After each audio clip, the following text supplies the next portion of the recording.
Hello, everybody. Welcome to the Real Life Health Show. I just wanted to give everybody an update on my health and my diet and just the things I'm learning because, as I said in a previous video, I'm learned more in the last couple of months than I've learned 30 years in eating a healthy diet and living a so-called healthy lifestyle. And I was making some serious mistakes, even though I was doing a lot of the things that are important to do. I find myself always testing to always learn what's working best for me and my body. Now, the suggestions and the advice that I'm going to talk about here is what's been working for me personally and my situation. And each person has to figure out what they want to do and what they're willing to do. And that's an important question, is what somebody's willing to do. Because our bodies were created and designed to eat fresh fruits and vegetables and not to consume animal products. A lot of people, for social reasons, reasons of addiction, and just way they were brought up, do not want to let go of certain foods. And this video is not really about particular foods in terms of eating raw or eating all vegan or eating all meat. I would even say myself, I'm not a vegan, even though I often say and call myself vegan. Because a vegan is not just about diet. A vegan is about ethics of the animal, but also about lifestyle. So if you have a leather couch, drive a car with tires that have animal products in it or something like this, technically you're not a vegan. And as much as I care about animals and as much as I care about just sustainability of life without having to rely on animals for that, health is my number one goal in the outcome of everything. And if somebody feels they can do that by consuming animals, that's their walk and their life and their goals, and that's up to them. However, I have found that there are certain things that are going to disrupt the body from doing the job it was designed to do. And the overconsumption of putting any type of food in your body is a big problem. So let me get to my story. So for 30 years now, I've been eating a raw, meat-free, animal-free diet, meaning I don't consume animals. My diet, I'm eating a vegan diet, not living a vegan lifestyle 100%, because I drive a car and so on. But from my diet standpoint, I don't believe consuming dairy and animals is beneficial for my personal health. I would say I've been thriving on a raw vegan diet, and I love it. However, the one issue that I had consistently when I took blood tests was my cholesterol was on the highest side. And I've discussed this in a previous video. I'll post it below. Now, somebody just said to me the other day, they said, well, cholesterol doesn't matter because it's all a myth and it doesn't matter if you have high cholesterol. And that's partly true because in my research of this, I come to see that there's a lot more to it than just high and low cholesterol. Because we know about HDL and LDL, the good and bad cholesterol, but a lot of people don't understand that there's lipoprotein A, lipoprotein B, and a whole bunch of other aspects to the cholesterol understanding. And also there's triglycerides. So from what I gather is if your LDL is high and your HDL is high, the ratio between the two isn't that far apart. So that's not necessarily a bad thing. Whereas the modern person might say, oh, you have high LDL, something's wrong. Now, if your LDL is high, but your HDL is low, now it's something that might be suspect of being wrong. However, if your LDL is high and your triglycerides are low, your lipoprotein little a is low, your lipoprotein B is okay, they say that's not as dangerous as if your LDL and your triglycerides are high. Now, I know that might have sounded confusing to some people out there, but bottom line is I'm not so concerned about my higher LDL than I would like, as much as curious of why it is high. And I've already experimented. Some people told me I eat too much fruit. And if I cut out the fruit or cut down on the fruit, my LDL would come down. Well, I did that. I went a whole month with no fruit. after consuming fruit in a pretty good amount, not the extreme amounts that you see some people that call themselves fruitarians, but I have fruit trees behind me. I grow fruit trees, and I've been eating fruit consistently over the years. So I cut it out for a whole month to see what would happen in terms of my LDL.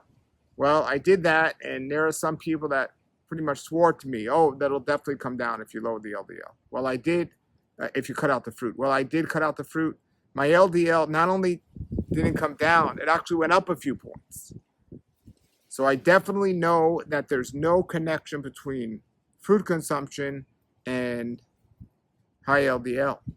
Now, I do have a friend who is on a raw vegan diet, and he did cut out the fruit from his diet and the dried fruit and just fruit in general, and his LDL dropped 70 points in 1 month.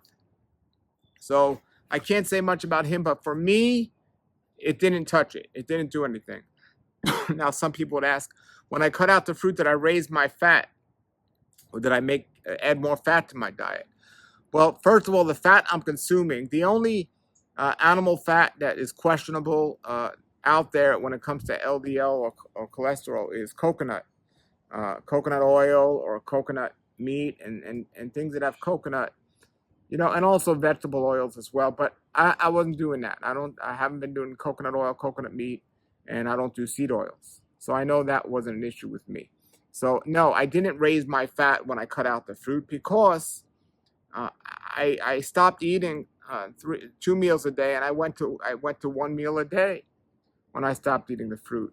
And I immediately lost 10 pounds, maybe even a little bit more. And I don't think it was from reducing the fruit, even though I reduced the calories. I think it was because I reduced from 2 meals a day to 1 meal a day. And I think that's where the weight came off. And it was good weight because the weight was near my gut area. So that was an unexpected, pleasant sign that I was eating too much fruit, or at least dispersing it in a way where it wasn't good. For example, yesterday I was in my soursop tree. A soursop tree fell on the floor, and normally I would have just picked it up and ate it in the past. Or if I was outside and I saw fruit on the tree, some berries, I would have munched on them.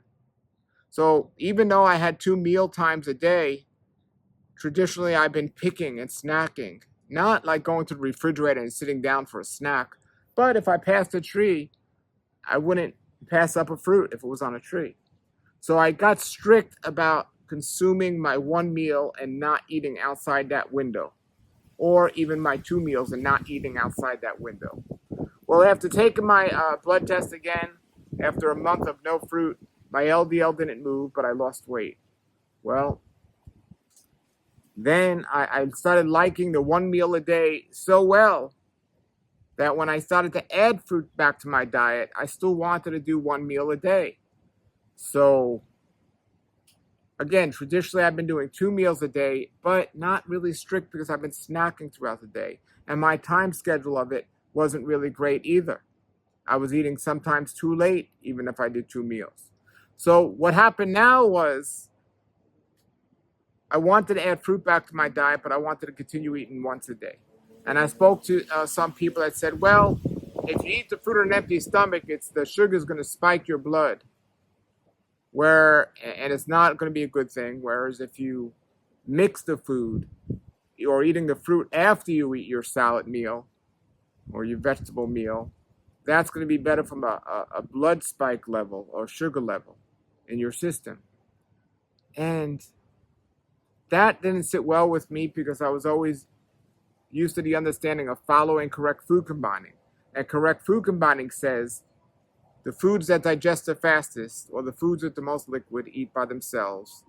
And then the heavier foods you eat later, because the way digestion works, you don't want to hold up the fruit in the system because you don't want the sugars to ferment in the system, creating issues.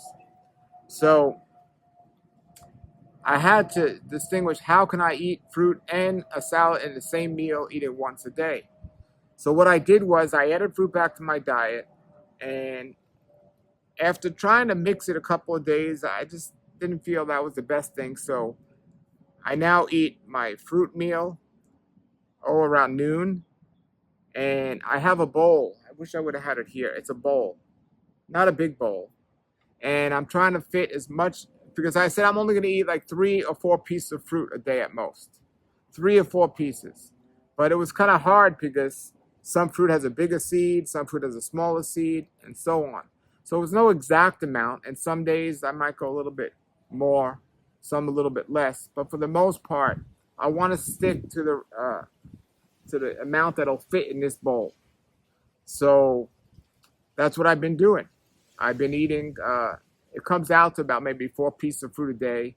But when I have like blueberries, it might come out to half of the bowl of blueberries and maybe 2 mangoes or something. So I'm eating the bowl, and then I'm waiting 45 minutes. And then I'm sitting down to have my main meal, which is usually a salad with maybe 1 avocado. Now, when I say 1 avocado, it could be Florida avocados are big, so 1 avocado is like the size of like 3 Hass avocados. So maybe a half an avocado would be a little less than half would be the size of 1 Hass avocado. So I would say relatively 1 avocado in my salad. That avocado is the main fat that I'm eating. However, if I don't have an avocado available, then I will add some sprouted and soaked nuts or seeds to my meal. And I'm not eating avocados and nuts or seeds on the same day. And when I eat seeds, I'm going to be doing them sprouted, which is soaked, which is very important. And when I do that, only maybe I don't know, a 1/4 cup soaked will come out to a whole cup by the time it sprouts or gets the water inside it. So if I make a salad dressing, it's only going to be the days I don't have my avocado, because I don't want to mix the nuts and seeds that are in salad dressing with my avocado. So there's been a few days where I didn't have an avocado. For the most part, it's avocado season. I have avocados every day. So at those points, I'll make a nut-based dressing, a small amount, and maybe have a handful of sprouted nuts and seeds. The only caveat to that is sometimes with my avocado salad meal, I might have a few flax crackers. That's it. So that's the plan. That's the goal. And that's what I've been doing for the last month and a half. And timing, I'd like to get everything done within that 2-hour window, maybe an hour and a half window. So for 22.5 hours, I'm not eating. So from noon to maybe 1:30, I'm eating each day. And I love it. I feel amazing. I have more energy than I've ever had. But I lost another 10 or 15 pounds doing this. So now I'm down 25 pounds. And some people say, oh, that's not good to be that skinny. I feel amazing, and I believe I look amazing. And I'm all on board with this. Now, if me or somebody else doing this was losing what I felt was too much for me, then I would just add a little bit more amounts of when I was eating. But I wouldn't add another meal, because I feel great doing what I'm doing. So here I am doing this, and this is very interesting. Very interesting. Well, yesterday I just took another cholesterol test to see if that made any difference, adding the fruit, but just really getting stricter about what I'm doing. So I'll get those results in a few days, and I'll share it with people. Again, it's not my biggest concern, but here's what I noticed. When I did that and was eating that 1 meal a day, I started to experience issues with going to the bathroom. I believe if you eat every day, you should go to the bathroom every day. But that didn't seem to be happening. So something wasn't right by doing this OMAD 1 meal a day, only a 1.5 hour eating window, and not going to the bathroom. So this isn't a good thing, because all health, no matter what you're eating, no matter how much you're eating, you should be going to the bathroom every day. Unless maybe if you're truly fasting. And I realized what I'm doing is like fasting. By not eating 22.5 hours a day, every day, eating once a day is like fasting. But that still didn't sit well enough with me. So I had to figure this one out and pray about this one. And I'm just being transparent with everyone here. Maybe I wasn't getting enough. Maybe I was. I take a major blood test once a year, and I'll update you when I take my next major blood test. but I feel amazing.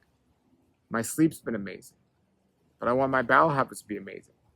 So last week, I asked my wife to make me a green vegetable juice. And let me tell you, sometimes before I have my fruit meal, I'd have a green vegetable juice 15 minutes before I have my fruit meal. And then 45 minutes later, I'd have my salad meal or my main meal. So this particular day, she made me a green vegetable juice, no fruit in there at all. It pretty much consists of cucumber and sprouts, like sunflower sprouts or something like this, and celery for the most part. Sometimes different greens if spinach isn't available. But with this one particular day, I forgot to consume the green juice. I didn't even know it was there until later.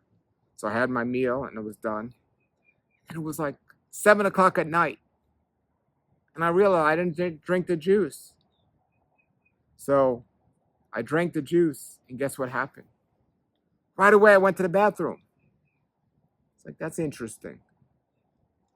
It's almost like, even though there's no fiber in the juice, it kind of pushed the piping system along, and everything came out the way it should. I know for normal YouTube channels, this would be TMI, but for my channel, it's great. The piping system was working now.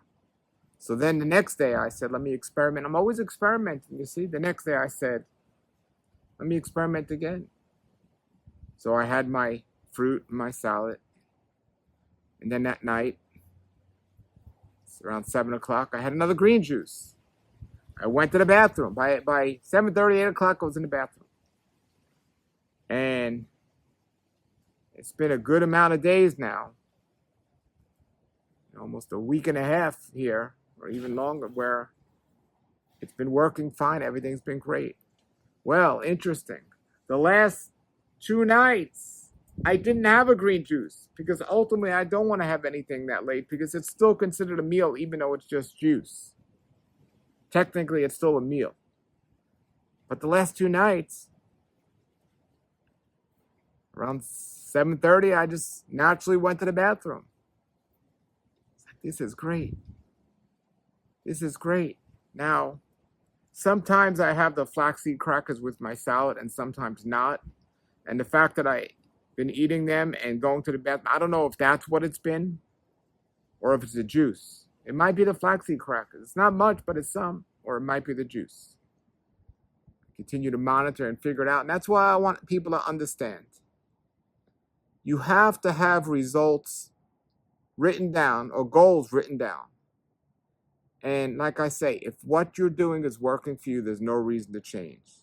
But you must accomplish your goals. For me, it's trying to eat once a day, trying to be fit and lean, possibly get my cholesterol down, go to the bathroom every day, and feel amazing. Now, for other people, they might have different goals. But if you're not achieving your goals with the diet and lifestyle you're living, because there's other factors as sleep and stress and all these other factors, what you're doing is not working for you. You can't only base it on how you feel. So I'm meeting my goals. I'm feeling good about my goals. And I'm thinking about what experimenting test I need to do next for myself. And I share it with you, not to force this on you, but to maybe you're having similar situations that I've been having, and maybe something I'm saying will help. Losing weight, better bathroom habits, feeling just clearer.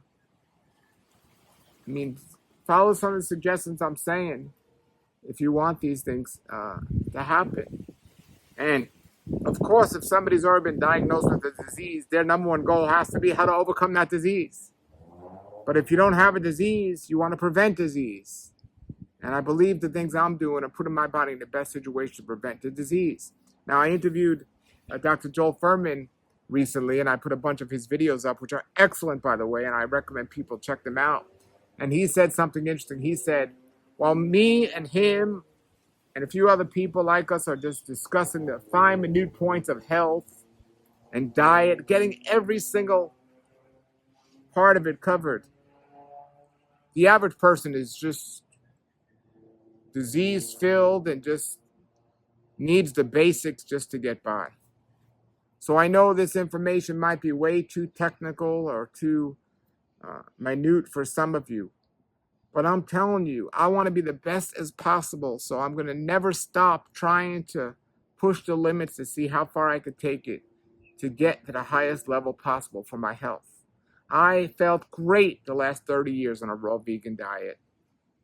If I was the average person, I don't have a reason to change. I haven't been diagnosed with a disease. Other than high LDL, I haven't been diagnosed with anything else. But I want to take things to the next level. And I feel I'm getting there. So what kind of person do you want to be? Do you want to be a person that's settling for where you're at or taking it to the next level? When I stand sideways and look in the mirror now, I have no gut. I haven't been able to say that for a very long time. And I've only been able to achieve those results in the past when I've been fasting for extended amounts of time. It's almost like what I'm doing now is fasting, but not fasting. When you're fasting, you need to rest, you need to relax. You shouldn't be doing too much activity. I'm talking about long-term extended water fast. But it's like I'm getting the benefits from a long-term extended water fast, but still eating enough to keep me as active as I need to be because I'm still exercising, I'm still working out to be able to be active, but be fasting at the same time. It's really amazing. This one time a day, you're getting and people call it intermittent fasting, where you're getting the rest your body needs, but at the same time, you're giving your body what it needs to have fuel to carry out your day. And some people might question, well, how many calories you eating, or how are you doing this calorie-wise? And I don't count calories.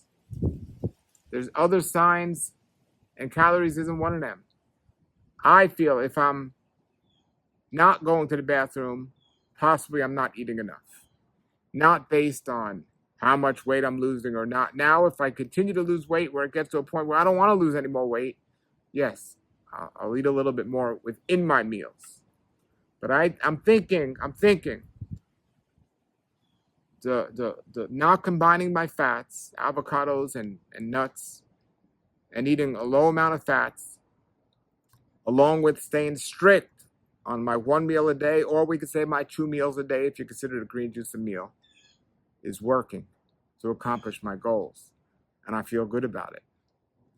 And another thing I'm doing, which I highly recommend, I'm doing my astaxanthin Vilasta, which I talk about a lot, assuring myself, not for disease purposes, but preventative measures, and sea vegetables and the astaxanthin, covering that. Now, I am going to be doing, in the future, another update on the idea of an experiment I'm doing with where does a vegan get essential fatty acids from, like DHA and EPA and so on. So that's another thing I could say. When I do have my avocado in a meal, I might have, other than the flax seeds, even better, ground up flax seeds or hemp seeds or chia seeds, just ground up in the salad in a small amount, but to try to get those essential fatty acids. And I'm going to start experimenting, and I'll let you know the results with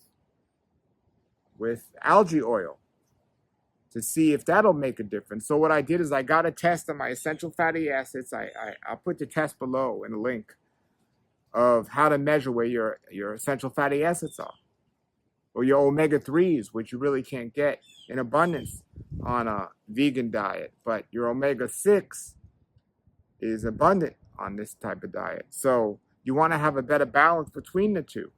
So I'm experimenting to see if that's making a difference. So I took last year the omega-3 test, and it came out low. Now, even when tests come out low, you can't be too concerned because they're looking at the average person that's unhealthy. That's where they're getting their numbers of what's low and what's high. So you might be perfectly fine, but it might come out low compared to everyone else. So you really have to go to someone that knows how to read a blood test to really decipher what's going on. Are you truly deficient or something, or is it just that you're healthier than everyone else? So that's important, and I have other videos to talk about blood tests and so on. But this particular blood test, you just prick your finger, you put a drop on a piece of paper, and you mail it in. And you do that in your house, you mail it in, and they measure your essential fatty acids. And mine was low last year. This year I did it again, it was on the lower side. Well, now I'm going to experiment with adding algae oil to my diet in different amounts and then retake that test and see if it raises it or not. Because I've been interviewing several people lately to talk about the brain health. And not that it'll affect me now, but I don't want to have the healthiest body when I'm older and have dementia or something like that. So I want to make sure I'm protecting and giving my full body, including my brain, the essential nutrients it needs. Now, a good friend of mine, Dr. Fred Bishu, who's 95 years old, he said, Paul, I've never taken a supplement like that. I've been on a raw vegan diet for all these years, and my mind is sharp as it can be. So it's not necessary. Fine. But taking it and doing the test just to see if it makes a difference, I'm interested. Now, I've also interviewed people that said the test isn't accurate because it's testing the blood. And really, when it comes to the EFAs, it's in the tissue where it's stored. And a blood test will never give you the true number. In fact, they say if the blood test is high or average, that's a bad thing because it means it's not getting in the tissue, it's staying in the blood. So there's that school of thought. That saying low is fine because your body's fine if it's in your tissue, but there's not really a way to test the tissue in your brain to know if you're getting it or not. So that's another controversial subject which I'm looking at. But I just want to see, is there a connection between taking the algae oil, the vegan algae oil, and raising the blood test of the omega-3s. So I'm going to do that experiment and I'll keep you updated. Now, the controversy also is of fish oil. Is that something you could take? Because with these algae oils, you got to take a lot to supposedly raise the blood. And I'll start out with a little and see if that doesn't even start out with more and then see. But they say fish oil has so much more abundance of the omega-3 than algae oil that you only need to take a fraction of the amount to get what you need. So at this point, I'm not going near that. I'm not doing that. I remain committed to my raw vegan lifestyle. However, for experimental purposes, I'm open to everything in the future. But I know the issue with fish oil is there's a lot of pollutants and toxins and rancidity, and it's not my goal to have any animal products in my diet at all. But I have an open mind, and I'm definitely experimenting as much as possible and being transparent as much as possible. I do believe the algae oil will help. I don't believe I need to investigate further. As a matter of fact, I feel so fine, and I'm not even concerned about the low omega-3 at this point, where I might not even do this experiment. I don't see it as necessary. But again, out of curiosity, the same thing with the cholesterol. I don't think it's necessary. I've had high cholesterol now for the last 30 years. Maybe it's hereditary, maybe it's a good thing, maybe it's a bad thing, maybe not. But just for curiosity, I like to get some answers and also to help others, to show them what's worked for me and others in reducing cholesterol. So if it's going to work for me, then I'll test it out on other people. And if it works for them, I'll test it out on more people. And if more people have success doing what I'm saying, the 1 meal a day or 2 meals a day, but being strict about it, reducing the fat, and not having excessively high amounts of fruit, but having fruit. And another big important thing for me, which I continue to get more into, is sprouting foods. Sprouting all our foods, the bean sprouts and so on and things like this. I'll do future tests with protein, measuring protein in the body, and strength, measuring strength and sprouts and strength. And because sprouts are supposed to have more protein than even animal meat or anything else in its highest concentration form with the least amount of waste left over. So I'll do an experiment with maybe doing more sprouts than I normally do and measuring my gains in the gym and my muscle growing and just all these experiments. And that's what it makes it exciting for me. And in closing, that's the last thing I want to talk about today is how do I stay so focused in avoiding the trap of the food addictions and not overeating on something? The other day I was watching a cooking show and they were making blueberry pie. Blueberry pie was my favorite thing in the old days. In the past when I grew up. It was one of my favorites. How do you avoid not caving in and giving into those cravings? Even raw food, fruit, how do you limit it? How do you not cave into that? How do you just eat once a day? How are you so disciplined? Well, I have several motivating factors. One thing is I truly have a desire to help people. And I want to see what works and what doesn't work. And I'm willing to use my body as the guinea pig, so to say, to come up with the possible good results and then sharing those results with others. Because why would I recommend people do stuff if I'm not willing to do it myself? So that's one thing. And whether that is long-term fasting or overeating on fruit for a month to see the impact it has on the body, these are things that I've always been open to. And another factor is I have a motivating factor if I have had a disease called ulcerative colitis or Crohn's disease, inflammatory bowel disease. And if I eat something that's not good for me, that's not healthy for me, I can actually re-aggravate it possibly because I have this inherited weakness that I could re-aggravate. And I do not want to experience that ever again in my life. Matter of fact, the one time on this diet where I tried to experiment with some raw dairy, I started to experience some of those pains again. I was like, nope. I look at my friend, Dr. Bishi, who says he's been eating so long a certain way that if he eats something that's cooked or something that's bad, he knows immediately that that's not for him. Well, for me, with the raw dairy, I didn't know immediately, but I found out it wasn't going to work. But I'm finding more and more, quite quickly, what's working and what's not working. But the question, how do you remain so dedicated? How do you avoid the addictions? The number one cause of disease we have, folks, is overeating. I don't care what type of food it is. People are overeating, and this is creating a big problem. And Dr. Fred Bishi used to call it systematically undereating is the cure to all disease. And the question becomes is if overeating is such a big cause of the disease, then how can we stop ourselves from overeating? And there's many psychological factors of why people overeat. There's physical factors of why people overeat because they might be getting a low nutritious food. So even though they're giving their body food, their body's not getting what it needs, so they crave more food. And then there's bad habits. People have just gotten the habit of eating too much, too often, and too late. So I often talk about that. And as I started this video about vegan or non-vegan or what's truly a vegan, I want to say there are a lot of people now, or some people now, that go to the so-called carnivore diet where they're eating animals and they're having great success. And they contributed to eating animals, but it's not the animals, I believe, as much as many of them are eliminating a lot of the processed food from their diet. They're getting strict about this way of eating only animals. Some of them are doing it healthier than others because there's fried meats and then there's grass-fed healthy meats or made in a healthier way than frying, so baked chicken is definitely not as bad as fried chicken. And most people that are doing this carnivore diet are concerned with health to a degree where they're looking to get the highest quality grass-fed animals and eating them in a way that's not as detrimental in other ways, like frying and microwaving. I'm not an advocate of eating animals, but I'll tell you, a lot of these people are having results because they're stopping the overeating. They're stopping the processed food.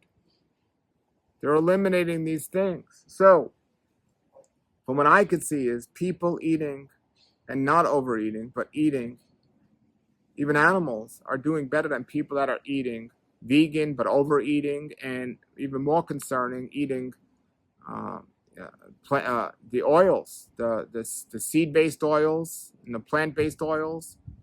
We've thought this was good over these years, and this is one of the contributing factors, I believe, to me having a gut and possibly even having the high LDL with the plant-based oils over the years.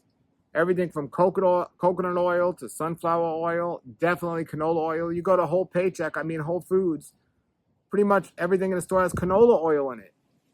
That's not good. Even though it's vegan junk food. It's not good. As a matter of fact, you go to these places, you look in people's wagons, and most of the stuff they're paying high quality food for is not high quality at all. It might be repackaged or on a shelf at Whole Foods instead of the standard supermarket. So if you're a vegan out there, they call it SOS, no extracted salt, sugar, or oil on your food. It's quite interesting because here I am talking about adding oil to my diet, it's algae oil, but then saying not add extracted oil. So again, that's the one we got to talk about, but I'm not interested in, in just fitting a mold, but I want to do this without the oil, without needing the algae oil. People say you could eat more hemp seeds and more flax seeds and more chia seeds to get those omega-3s. Well, that's something else I'm going to experiment with. Completely without the oil, I'll just eat more of those and see if it makes a difference. Which leads me to the final answer of how I'm motivated to do this. It's to continually strive to be better than where I am. Continually not to settle and learn what else can I do to make it better. To find that out and do it until it stops working. My goal is to feel better every single day, not worse. And through these experiments, these exciting experiments, which I want true answers for, so I don't cheat. It's like when I didn't do any fruit for a month. Then when I went to go get my blood test, it's like, wow, I took my blood test. Now I can eat. I said, nope. I hadn't eaten fruit for a whole month, which was quite a big challenging thing for me. But I'm not going to go and eat fruit now and then here the blood test it didn't take, so I got to retake the test and then waste a whole month of not eating fruit. So I wanted to make sure I got the results before I added fruit back into my diet. So it was actually a month and a week without fruit, just to make sure. So that's how I know for sure. Now, if you're watching this and you're just eating a raw vegan diet and you feel great and you just like to watch my videos, thank you. Hopefully you can learn something. But if you're out there suffering from some type of illness, or another question I got was how to eat a raw food diet, because there's so many different ways out there how to do it these days. There's high fruit, there's low fat, there's this type, and so many different ways. And my answer is two answers. Number one is, I'm doing these experiments for you. I do believe in not overeating. I do believe in eating less. 2 meals a day would be okay for people. Not eating late at night. I think these are good essentials for everyone. However, my other answer is experiment, and see. Go raw vegan for a whole month. See how you feel. Eat 2 times a day and not eating in between for a whole month. See how you feel. Start incorporating juicing in your diet. Maybe do a juice fast. Maybe do a water fast. Maybe even just do fruit only for a month. See how you feel. Monitor your blood work. Experiment. But stick to your experiment. All right? I hope something I said had helped you. I'll keep you all updated when I get this blood test back with my new cholesterol results to see if it made a change or not. And I'll keep you updated on the omega-3 test and all the other things I'm doing. Thank you so much for listening. I have other great videos I'll post below that talk about my transition and my story. But after 30 years, I'm still learning, and I never desire to stop learning. So have a great day, everybody, and a great raw life. Nature's wealth, good for your health. This is the Raw Life Health.